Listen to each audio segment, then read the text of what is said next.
Hola, soy Julián. Mis propios hijos, Ricardo y Laura, a quienes les di absolutamente todo, me acusaron de dilapidar la fortuna familiar y me echaron a la calle, dejándome en este pequeño y solitario apartamento. El silencio aquí a veces es más ensordecedor que sus gritos y acusaciones. Es una herida que no cierra, una traición que quema por dentro cada día. ¿Alguna vez has sentido el aguijón de la traición de aquellos a quienes más amas?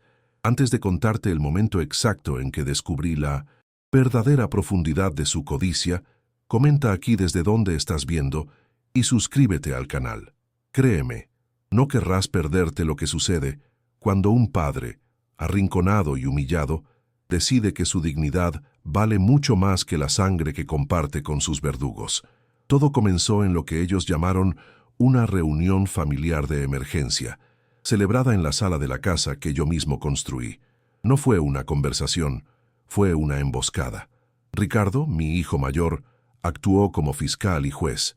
Con una frialdad que nunca antes le había visto, expuso una lista de supuestos malos negocios y despilfarros, acusándome de haber arruinado su herencia. Laura, mi hija, se sentó a su lado, sin atreverse a mirarme a los ojos, pero su silencio era un grito de aprobación. No me preguntaron qué había pasado, me sentenciaron.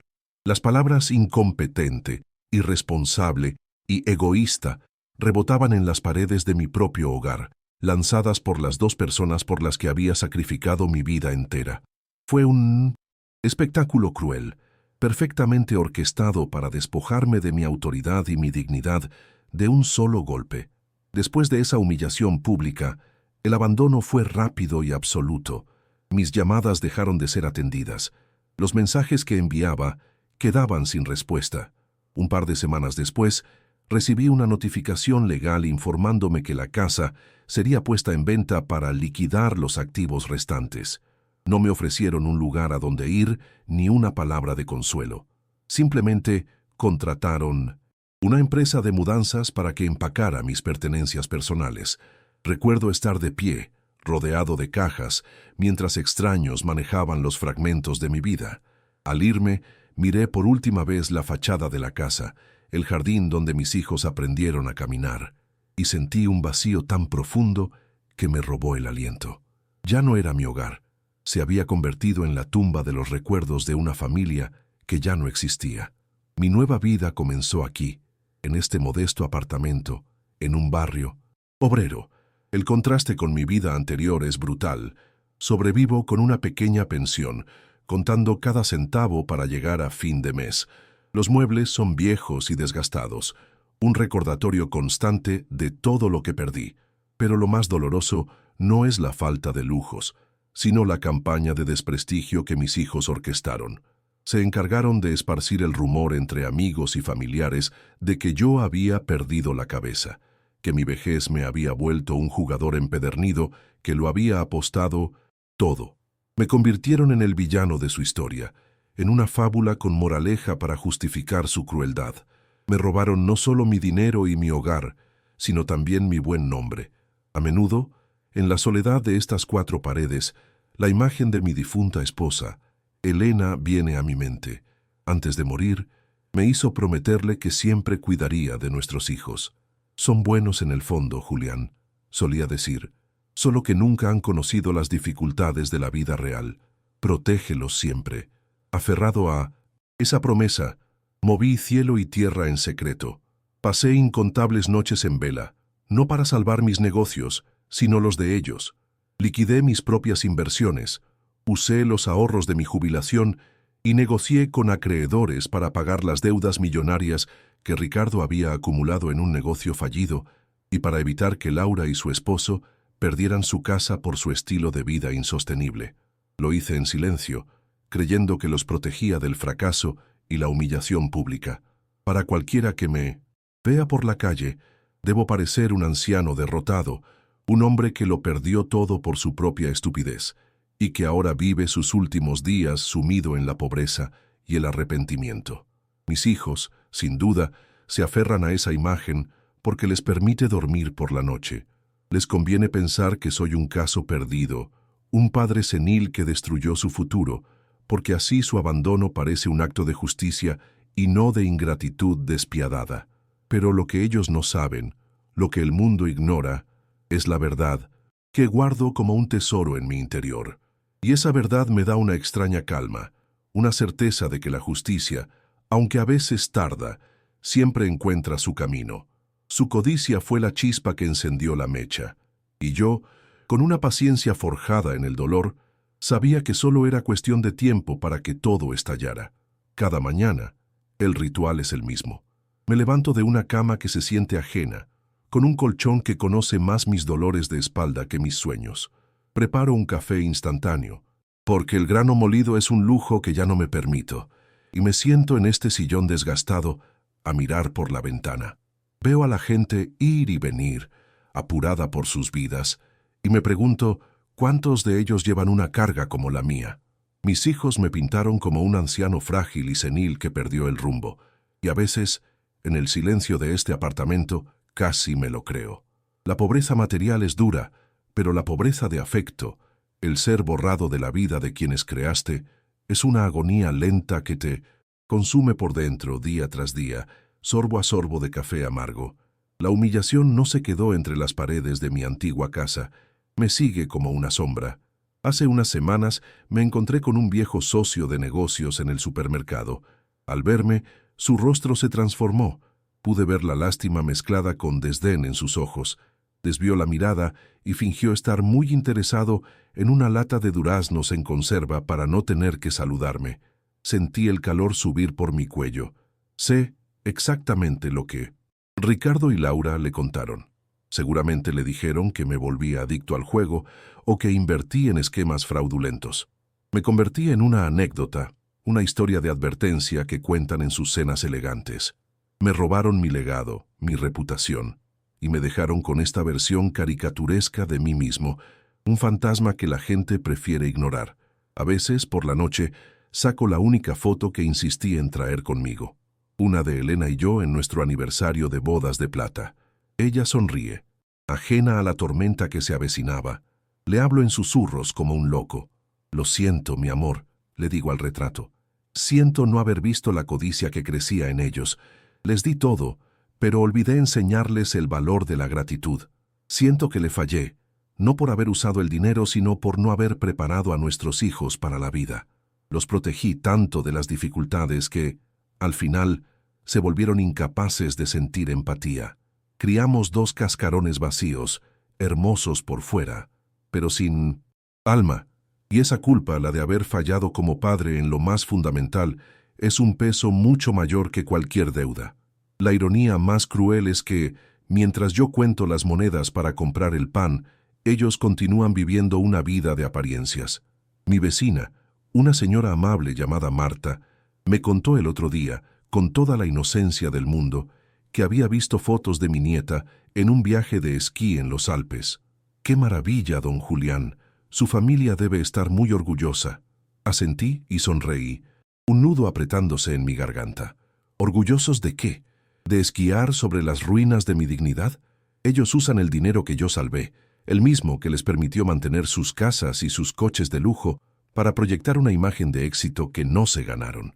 Cada sonrisa suya en esas fotos es una bofetada para mí, un recordatorio de que mi sacrificio no les enseñó nada. Solo les dio más cuerda para seguir con su farsa. He aprendido a vivir con el dolor, a convertirlo en un compañero silencioso. Ya no lloro. En su lugar siento una especie de calma gélida, la serenidad de quien lo ha perdido todo y, por lo tanto, ya no tiene nada que temer. Ellos creen que me destruyeron, que me redujeron a un anciano tembloroso esperando el final, pero no entienden que el silencio me ha dado algo que ellos nunca tendrán: claridad.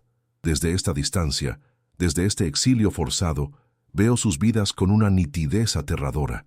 Veo la fragilidad de su felicidad, construida sobre mentiras y una arrogancia que, tarde o temprano, la vida se encargará de cobrar.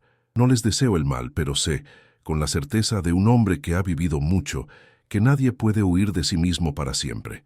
Esta soledad impuesta ha traído consigo pequeñas e inesperadas luces. Marta, mi vecina del tercer piso, a menudo me trae un plato de su comida, con la excusa de que cocinó demasiado. Es una mujer sencilla, viuda como yo, que entiende el lenguaje del silencio y la compañía sin palabras. Nunca me ha preguntado por mi pasado ni por mi familia. Simplemente me trata con un respeto y una calidez que mis propios hijos me negaron. Sus pequeños gestos de bondad son como un bálsamo en una herida abierta.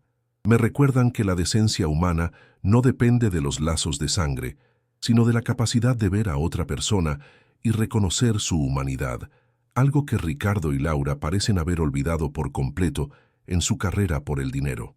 Anoche, mientras comía la sopa que Marta me trajo, tomé una decisión. El dolor se ha ido transformando en una resolución firme. Ya no voy a ser el mártir silencioso de esta historia. No buscaré venganza, porque eso me rebajaría a su nivel. Pero tampoco seguiré protegiéndolos de la verdad. He guardado cada documento, cada transferencia bancaria, cada correo electrónico con los acreedores, no como un arma, sino como un testamento de mi sacrificio y de su ingratitud. Si alguna vez el destino los trae de vuelta a mi puerta, no encontrarán al anciano derrotado que esperan. Encontrarán a un padre que finalmente está listo para mostrarles el verdadero precio de la fortuna que tanto anhelaban y que, sin saberlo, ya habían perdido para siempre. El cambio llegó de la forma más inesperada, no con una disculpa sincera, sino con un silencio roto. Fue un martes por la tarde. El teléfono, ese aparato que había permanecido mudo durante meses, sonó con una estridencia que me sobresaltó. Era Ricardo. Su voz, al otro lado de la línea, era extrañamente melosa, despojada de la frialdad cortante que recordaba. «Papá, ¿cómo estás? Laura y yo hemos estado pensando mucho en ti. Nos gustaría pasar a verte mañana, si no te molesta». No hubo explicación, ni una pizca de remordimiento en su tono, solo una amabilidad tan artificial que me heló la sangre. Colgué el teléfono sabiendo, con una certeza que me oprimía el pecho, que algo había cambiado. No era el amor lo que los traía de vuelta, era algo más, algo que olía a la misma codicia de siempre, pero con un nuevo disfraz. Al día siguiente, aparecieron en mi puerta. Ricardo llevaba una caja de pasteles de una panadería cara y Laura sostenía una bolsa de supermercado llena de productos que yo no podía permitirme. Sus sonrisas eran forzadas, sus abrazos, torpes y sin calor. Entraron en mi pequeño apartamento, sus ojos recorriendo cada rincón con una mezcla de lástima y curiosidad, como si buscaran algo. Se sentaron en el borde del sofá, incómodos en medio de mi pobreza. «Papá, lo sentimos mucho», dijo Laura, sus ojos evitando los míos. «Fuimos muy duros contigo. Estábamos estresados, asustados. No sabíamos toda la historia. No especificó a qué historia se refería, y yo no pregunté. Simplemente me senté frente a ellos, observando el patético teatro que habían montado, sintiendo una mezcla de asco y una profunda e inagotable tristeza. La conversación que siguió fue un monólogo de excusas y falsas preocupaciones. Hablaron de sus trabajos, de sus hijos, de lo mucho que me habían extrañado. Cada palabra era una daga cuidadosamente pulida para no dejar una herida visible. Yo asentía, ofrecía respuestas cortas, interpretando el papel del padre frágil y solitario que se alegraba de ver a sus hijos pródigos. Por dentro, mi mente trabajaba febrilmente. ¿Qué habían descubierto? ¿Cómo? La respuesta más lógica era que, de alguna manera, se habían topado con la verdad de las deudas que pagué. Pero su reacción no era de gratitud. No, esto era diferente. Esto era una expedición de reconocimiento, una misión para evaluar al viejo y ver si aún quedaba algo por exprimir. Estaban tanteando el terreno antes de lanzar su verdadero ataque. La primera sonda llegó de parte de Ricardo, con una sutileza tan burda que casi me hizo reír. «Papá, ahora que entendemos mejor las cosas, bueno, nos dimos cuenta de que quizás fuiste más inteligente de lo que pensamos. Tal vez no perdiste todo el dinero. Quizás guardaste algo para tu vejez, para estar seguro». Me miró fijamente, sus ojos brillando con una esperanza rapaz. Ahí estaba, la verdadera razón de su visita.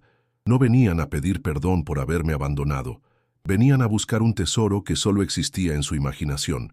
Creyeron que mi sacrificio era en realidad una astuta jugada para esconderles dinero. La ironía era tan amarga que me quemó la garganta. Su mente retorcida era incapaz de concebir un acto de amor desinteresado. Solo podían verlo a través del lente de su propia avaricia. Decidí seguirles la corriente. Dejé que una lágrima rodara por mi mejilla. Un truco que aprendí en mis años de negociaciones. «Hijos, no saben la alegría que me da tenerlos aquí», dije con voz temblorosa. «Me he sentido tan solo». Su lenguaje corporal cambió al instante. Se relajaron, intercambiaron una mirada de triunfo. Creyeron que me tenían. Laura se acercó y me tomó la mano, una mano que se sentía fría y ajena. «No te preocupes, papá, ya no estarás solo. Nosotros te cuidaremos ahora». La palabra cuidar sonaba a amenaza, a una promesa de vigilancia constante hasta que les diera lo que querían. Jugaría su juego, sí, pero bajo mis propias reglas. Les dejaría creer que habían ganado, mientras yo preparaba el escenario para la lección final de sus vidas. Una lección sobre el verdadero valor de las cosas. Las visitas se volvieron una rutina sofocante. Cada fin de semana llegaban con comida, con ofertas para llevarme al médico, con anécdotas falsamente alegres sobre los nietos que nunca me llamaban. Era una tortura de amabilidad hipócrita. Limpiaban mi apartamento con un celo sospechoso, mirando detrás de los cuadros, revisando los cajones con la excusa de organizar.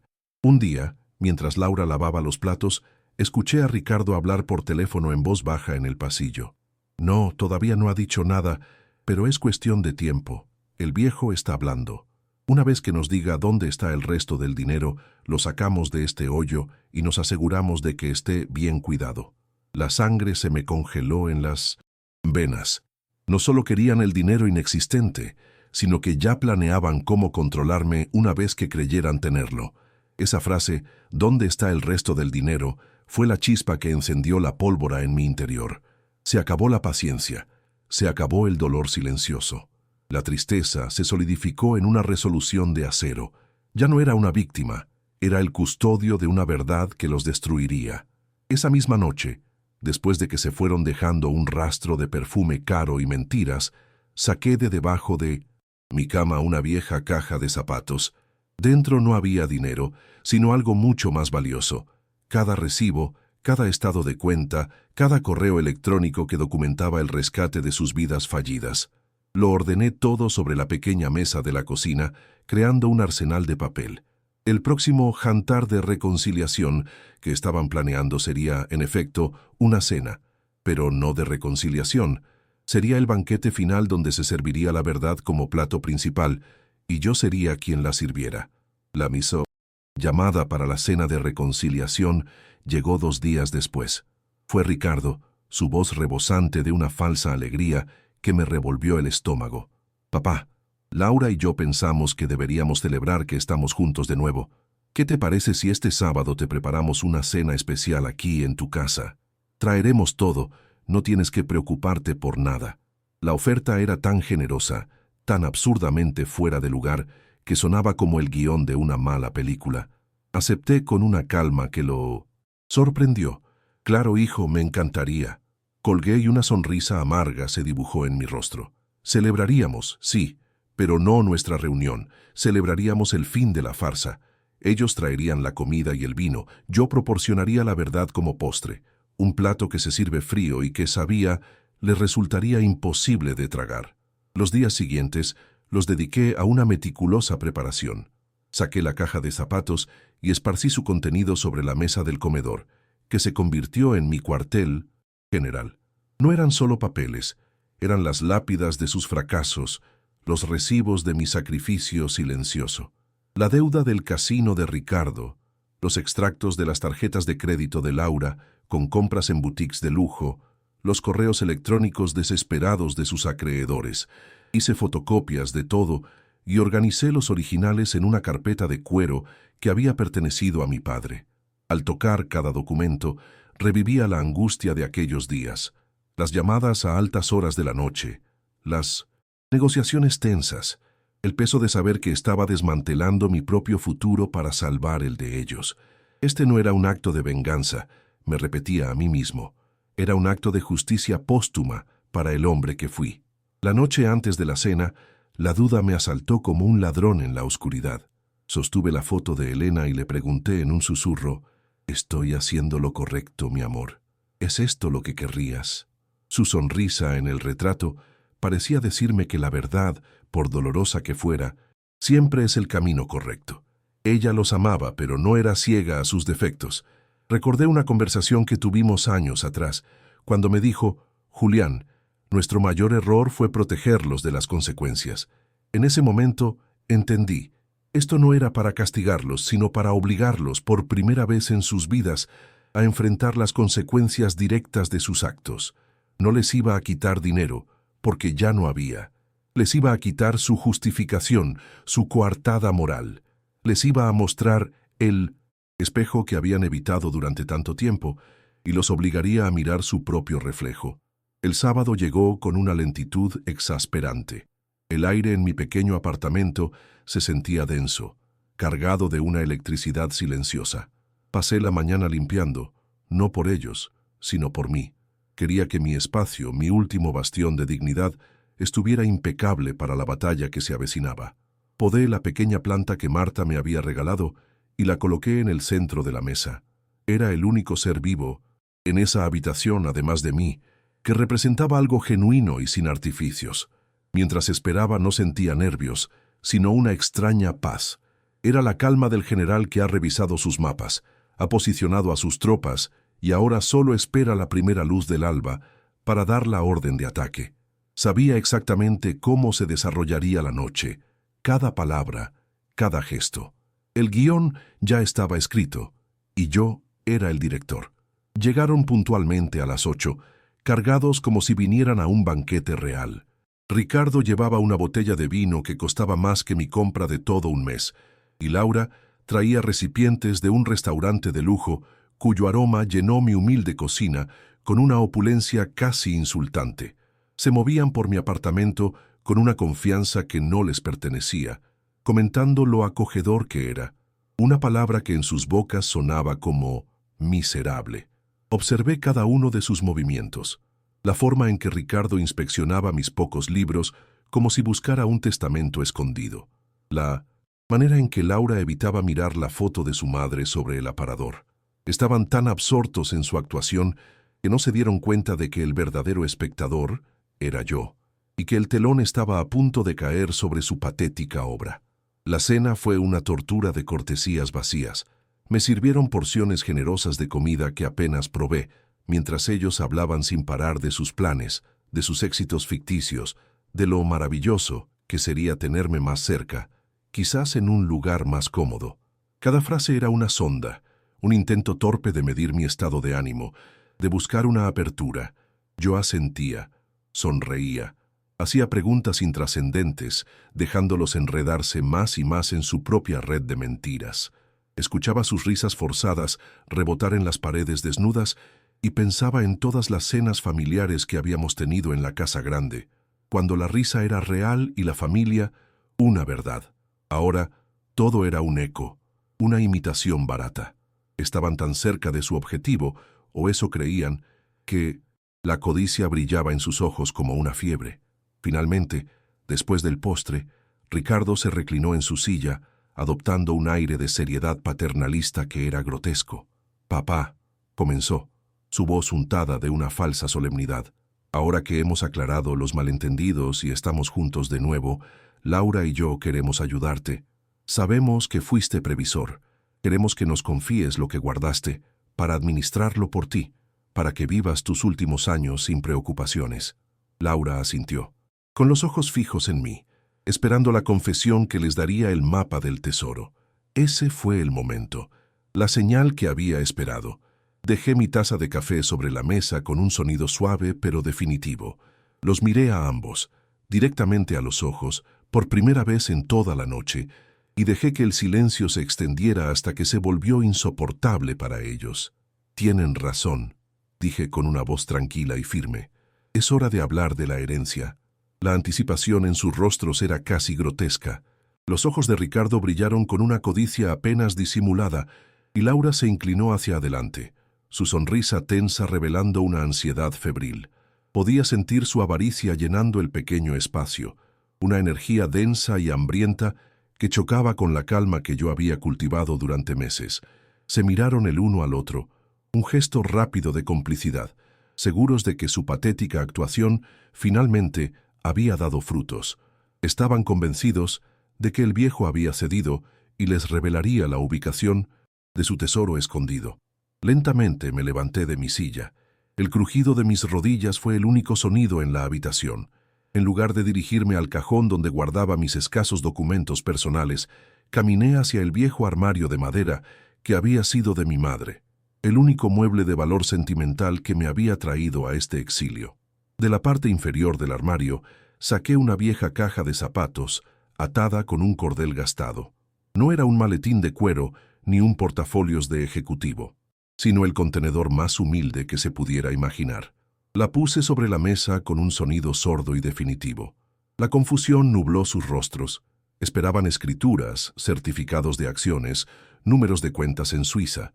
Lo que tenían delante era una reliquia de pobreza, un objeto que no encajaba en su fantasía de riqueza oculta.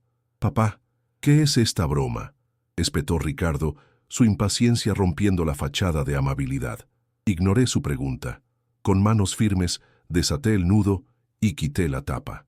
Dentro no había fajos de billetes, sino cientos de papeles amarillentos, recibos, estados de cuenta bancarios, cartas de abogados y notas escritas a mano. Cada uno de ellos, un ladrillo en el muro de su ruina. Saqué el primer papel, un estado de cuenta bancario, y me puse mis gafas de leer. Mi voz, cuando hablé, no era ni de enojo ni de triunfo, sino monótona, como la de un auditor leyendo un informe. «Empecemos», dije en voz baja. 15 de marzo de 2019. Transferencia de $50,000 al Casino del Sol para saldar una deuda de juego a nombre de Ricardo Morales. El color desapareció del rostro de Ricardo tan rápido como si le hubieran dado una bofetada. Su boca se abrió y se cerró sin emitir sonido. Laura lo miró, primero con incredulidad y luego con una chispa de pánico en sus ojos. La atmósfera festiva se hizo añicos, reemplazada por un frío glacial. El aroma de la comida cara que habían traído de repente se volvió nauseabundo, un recordatorio de la farsa que estaban viviendo. Sin hacer una pausa, tomé otro papel. Era el extracto de una tarjeta de crédito. 22 de abril de 2019. Liquidación de saldo de $32,000. Tarjeta American Express Platino, a nombre de Laura Morales de Pérez. Los cargos incluyen... Hice una pausa, fingiendo que me costaba leer la letra pequeña. Un bolso de diseñador de $5,000, un fin de semana en un spa de lujo y varios restaurantes de alta gama. Laura soltó un pequeño gemido ahogado, como si le hubieran dado un puñetazo en el estómago. Se encogió en su asiento, evitando mi mirada, sus manos temblando sobre la mesa. Su marido, el que la había animado a vivir por encima de sus posibilidades, no estaba allí para defenderla. Estaba sola frente a la prueba irrefutable de su propia insensatez, leída en voz alta por el padre al que había acusado de ser el irresponsable. Continué sin piedad, desgranando la letanía de sus fracasos. El préstamo puente que pedí para cubrir las pérdidas del desastroso negocio de importación de Ricardo. Los 3 pagos de la hipoteca de la casa de Laura que hice para evitar la ejecución hipotecaria. El dinero para el coche de lujo de su marido, que él justificó como necesario para su imagen profesional. Con cada documento que leía, sus cabezas se hundían un poco más. La arrogancia se desvaneció, reemplazada por una vergüenza palpable y sofocante. Eran 2 extraños sentados a mi mesa, despojados de sus mentiras, expuestos bajo la cruda luz de una verdad que yo había cargado en silencio durante años. La pila de papeles que quedaba sobre la mesa parecía inmensa, un monumento a su codicia y a mi sacrificio. Finalmente, coloqué el último recibo sobre la pila y me quité las gafas. El silencio que llenó la habitación era absoluto, pesado, cargado de todo lo que no se había dicho. Los miré fijamente y por primera vez vi en sus ojos algo que no era ni desprecio ni avaricia, sino el vacío de la derrota total. «Pero, ¿por qué?», susurró Ricardo, su voz rota. «¿Por qué nunca dijiste nada?». Me recliné en mi silla, sintiendo que un peso de años se levantaba de mis hombros, porque mi promesa a su madre fue protegerlos, y eso hice. Los protegí de la bancarrota, de la humillación pública, de la cárcel. Los protegí de ustedes mismos. Señalé la caja de zapatos. Esa era su herencia, la fortuna familiar que tanto buscaban. La gastaron toda, hasta el último centavo. Ya no queda nada. La verdad final los golpeó con la fuerza de un huracán. Laura rompió a llorar, pero no eran lágrimas de arrepentimiento. Eran sollozos de frustración, el lamento de un cazador de tesoros que encuentra el cofre vacío. La cara de Ricardo se transformó en una máscara de rabia impotente. «¡Nos engañaste!», gritó poniéndose de pie de un salto, su silla casi cayendo hacia atrás. «Nos dejaste creer que eras un viejo senil que lo había perdido todo». Su acusación era tan absurda, tan patética, que solo pude negar con la cabeza, lentamente, una tristeza profunda asentándose en mi corazón. «No, hijo, yo nunca los engañé. Ustedes se engañaron a sí mismos. Vieron lo que su propia avaricia quería ver». Hice un gesto hacia la puerta. «La cena ha terminado. Por favor, váyanse de mi casa». Se quedaron paralizados como estatuas de sal. Ricardo, con el rostro descompuesto por una ira impotente, fue el primero en reaccionar, no con remordimiento, sino con más acusaciones. «Nos arruinaste 2 veces», gritó, su voz rasgando el aire, primero gastando el dinero y luego ocultándolo. Laura no dijo nada. Simplemente se levantó, recogió su bolso de diseñador con manos temblorosas y caminó hacia la puerta sin mirarme. Su silencio era una confesión de su propia vergüenza y cobardía. Ricardo la siguió, pero se detuvo en el umbral para lanzarme una última mirada llena de veneno. «Te pudrirás solo en este agujero». La puerta se cerró con un golpe seco, y por primera vez en meses, el silencio que quedó no fue de soledad, sino de una paz profunda y liberadora. Había perdido a mis hijos para siempre, pero había recuperado mi alma. En los días que siguieron, el apartamento dejó de sentirse como una prisión y se convirtió en un santuario. El aire parecía más ligero, más fácil de respirar. Empecé a redescubrir las pequeñas alegrías, el sabor del café por la mañana, la calidez del sol en mi rostro a través de la ventana, las conversaciones sin pretensiones con Marta, mi vecina. Ella nunca me preguntó qué había pasado esa noche, pero al día siguiente me trajo un trozo de pastel casero y su sonrisa fue más cálida que nunca. Me di cuenta de que la verdadera familia no siempre es la que lleva tu sangre, sino la que te trata con dignidad. Reanudé el contacto con un viejo amigo de la fábrica, Ernesto, a quien había perdido de vista por estar demasiado ocupado construyendo un imperio para herederos ingratos. Nos encontramos para jugar a las cartas los martes, y sus risas honestas valían más que cualquier fortuna. La realidad, sin la fantasía de una herencia oculta, se estrelló contra ellos con una fuerza brutal. Su alianza, forjada en la codicia, se disolvió en un mar de recriminaciones. Marta me contó, con tristeza, que los había oído discutir a gritos en el estacionamiento una semana después. Ricardo culpaba a Laura por su estilo de vida extravagante, y Laura le echaba en cara sus negocios fallidos y sus deudas de juego. Sin mi red de seguridad, el castillo de naipes de sus vidas se derrumbó. Ricardo no consiguió el préstamo y su último proyecto empresarial se hundió definitivamente. Laura, según supe por un pariente lejano, terminó separándose de su marido, incapaces de soportar la presión financiera y la vergüenza. Se quedaron con lo único que realmente habían construido juntos, las ruinas de su propia arrogancia. No sentí alegría, solo una profunda y amarga pena. Una tarde, mientras ordenaba mis pocos papeles, encontré un viejo estado de cuenta de una cuenta de ahorros que casi había olvidado. Era un fondo de emergencia que abrí con Elena hace décadas, una pequeña suma que habíamos jurado no tocar nunca, salvo en una catástrofe.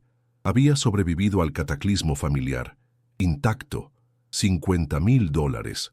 Para los hombres que mis hijos y yo habíamos sido, esa cantidad era insignificante, casi una propina. Pero para el hombre en que me había convertido, sentado en su humilde apartamento, era una fortuna. No representaba la posibilidad de lujos, sino la oportunidad de hacer algo con verdadero significado. Era el último vestigio de mi vida pasada, El único dinero que no estaba manchado por el sacrificio o la ingratitud. Era un lienzo en blanco, una última oportunidad para que mi vida dejara una marca positiva en el mundo. Pensé en Ernesto, mi amigo. Su nieta Sofía era una joven brillante, con sueños de convertirse en doctora, pero su familia luchaba para pagar la universidad. Una semana después, los invité a mi apartamento. Con una solemnidad que no sentía desde mi boda, les entregué un cheque por el monto total de la matrícula de Sofía. Las lágrimas en los ojos de Ernesto y el abrazo genuino y agradecido de la joven me dieron una sensación de plenitud que nunca obtuve de mis propios hijos. Ver su rostro iluminado por la esperanza fue mi verdadera redención. Estaba invirtiendo no en un negocio, sino en un futuro. Estaba construyendo un legado no de dinero, sino de oportunidad. Mis hijos habían recibido millones y los habían convertido en cenizas. Sofía recibió una fracción de eso y lo convertiría en vida, en sanación. Ese día entendí lo que era la verdadera riqueza. Hoy vivo con sencillez, pero con una paz que el dinero nunca pudo comprar.